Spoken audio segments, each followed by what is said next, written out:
How beautiful when you find a mechanism to make something really quite complex, as simple as that. I know. I love it. I love it so much. Very cool.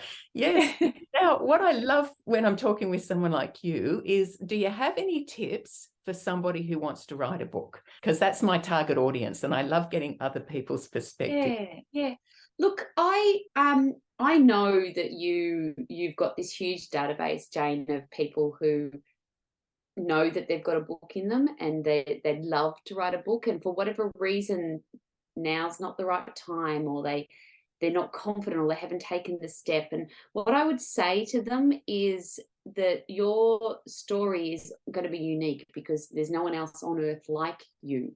No one has your experiences, or no one has lived your life. No one has your talent. No one has your intellectual property. So the first thing I'd say is don't doubt that you have a book in you, because you do. And you probably got 10 books in you. The second thing I'd say from a goal setting perspective, and using like the life list framework to create momentum, is to sit down and set that goal and say to yourself, I want to write the book. I'm going to write the book.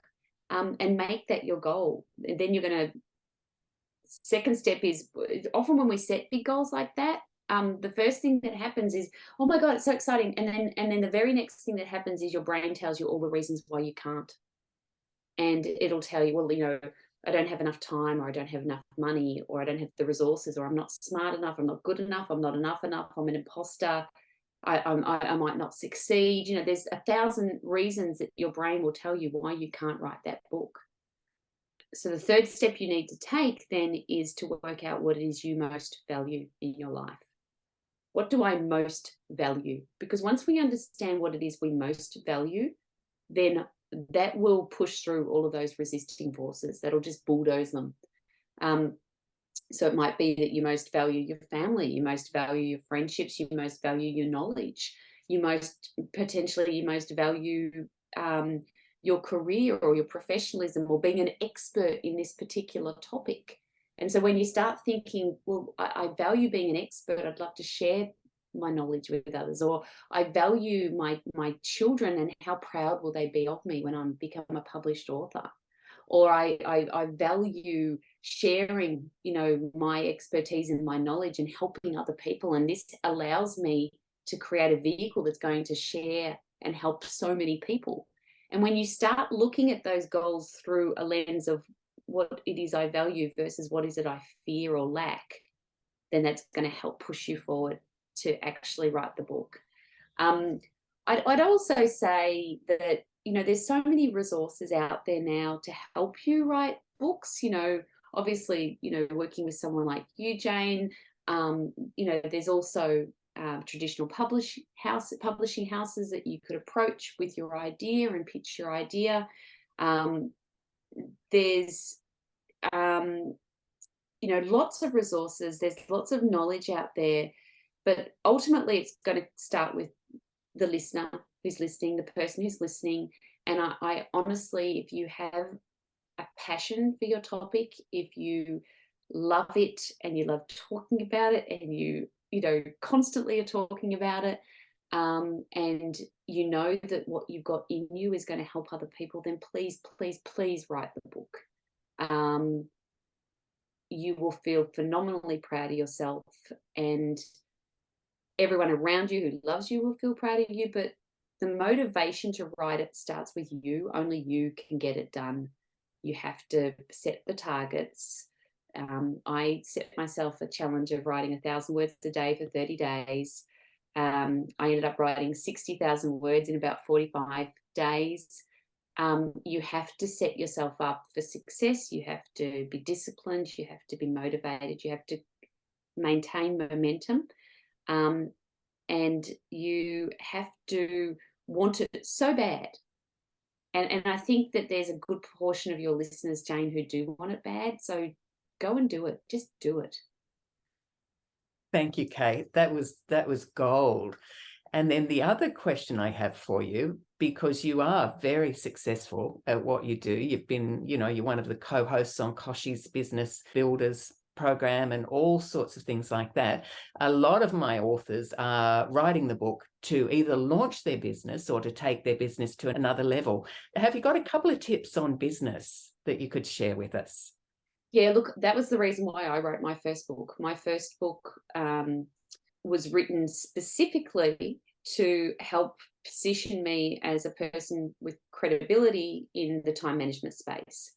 And, you know, it's a business card on steroids. You know, the idea isn't that you're going to sell 100,000 copies of the book, because it's really, really, really hard to sell a book. The idea is that when you're pitching for work and you're up against 3 other people and you turn up and you hand them the book that says, here, I've written the book on this topic, more often than not, you are going to get the gig as opposed to the person who hasn't written the book. Now, it might not mean that you know your topic better than the other people, but it shows that you have the discipline and the resilience and the wherewithal to actually take the time to write the book. And that, along with the fact that people just revere authors, you know, there's a, you know, what do you do? I'm an author. Oh my God. Oh wow, you write books. You know, there's a reverence associated with that. So I would very much encourage people to write the book to push their business along. It definitely helped with mine. And it was a huge deal for me in terms of getting speaking engagements. And often then you could sell the book at the speaking engagements, which then becomes an additional source of revenue. You know, from a business perspective with your book, be very free and giving with your book. Send it out to your clients or send it to your prospects. Always have a box of your books in the car. Always have 2 or 3 in your handbag or your briefcase. You know, you never know who you're going to be sitting next to on the plane. I've picked up business just by getting into chats on the plane with the person I was sitting next to, and it's like, oh my God, you know, here's a copy of my book. You know, oh, I've got a copy in my bag. Here's a copy. You know, I always carry a copy. And then I sign it and I give it to them, and they're thrilled. And I've won a number of contracts by just sitting next to someone on a plane. And in economy, you don't have to sit in business class to get the work, you know. So that I would definitely have your books with you, share your knowledge, you know, pitch the book to the media so that, again, you're getting more credibility. They will write about it. If you are very giving and responsive to the media, then they will just come to you again and again for quotes because you're easy to work with. Understand that your book is just kind of a piece of the pizza. If you imagine there's a pizza which is cut into wedges or, you know, slices, the book is a piece of that business wedge, which allows or adds credibility, it adds profile, but then there's other parts to that pizza that you also have to work on at the same time. But it's a very powerful leveraging tool for business. Oh, Kate, thank you. I think you've well and truly sold the idea of writing a book. But I think you're crazy if you don't, guys.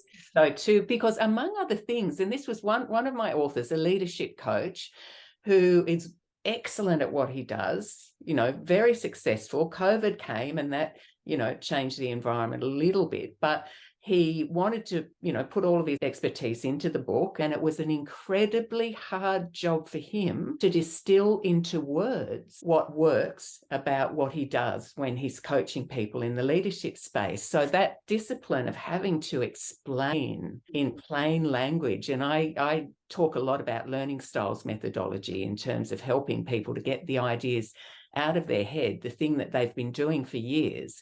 But how do you explain it? How do you put it on the page?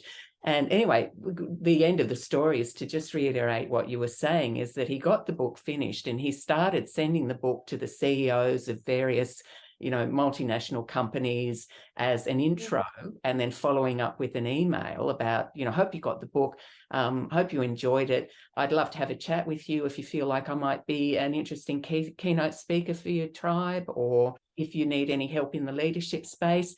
And he brokered within a 12-month period $500,000 in business, in additional business. He'd call me, Jane, I'm going to see blah, blah. And I feel really confident about it. Now, why wouldn't he be confident anyway? Well, he's confident because he knows they already hold him in high esteem. it can be a deal breaker. So, we're singing from the same songbook though, aren't we, Kate? Oh, 100%. And look, from a business perspective, in terms of, coaches or people who have service-based businesses, everyone who I know who has invested their time and effort into writing the book, it has improved their business. I don't know, and I know obviously now a lot of authors, and I know a lot of people in business. I don't know anyone who has written the book and not got value from it from their business, in terms of improving and increasing their business, honing their product suite, understanding what their frameworks are, because as you say, it's all in your brain, but until you actually articulate it and have to be able to share it in a way that people reading the book can understand it, that's a phenomenally valuable process to take yourself through.